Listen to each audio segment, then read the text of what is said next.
မိတ်ဆွေများအားလုံးမင်္ဂလာပါခင်ဗျာဆရာမနီးကအဆောင်လေးတစ်ခု online ပေါ်မှာလူ3ဦးကိုအခါမဲ့ဒါနပြုပေးခဲ့တာခဏပို့ပေးပြီးပါပြီခင်ဗျာအဲ့ဒီမိတ်ဆွေ3ဦးကိုလည်းဆရာကမြတ်တာပို့ဆူတောင်းပေးနေပါတယ်ဗျအခုကတည်းကစပြီးတော့ဆရာရဲ့လိုတားရအောင်တိတ်တိအဆောင်လေးကို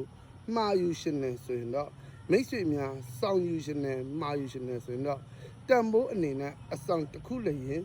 တသိန်း1000ကျပ်ကြပါမယ်ဗျအဲ့ဒါလေးကိုမှားယူရှင်နေဆိုရင်တော့ဆရာရဲ့ CB မှာနေ Viber မှာနေ Shopbox မှာနေဒါပြီးဆက်သွယ်မှာယူနိုင်ပါလေဗျမှာယူရှင်တို့သူများအတွက်ကတော့ဗာလေးတွေတုံးဆိုတော့ဒါလေးစောင့်ထားတဲ့နေ့မှာစပြီးတော့နံပါတ်1စီးပွားရေးအတွက်ကတော့ဇာတ်တိုးပွားအောင်မြင်ရှင်းတာမယ်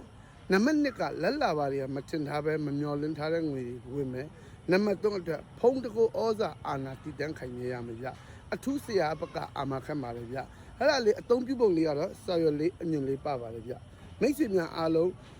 လိုတရအောင်တိတ်တိအဆောင်လေးစောင့်ထားခြင်းအဖြစ်မိတ်ဆွေများဤစီးပွားရေးလက်လာပါများပွင့်လန်းကြပါစေဗျာ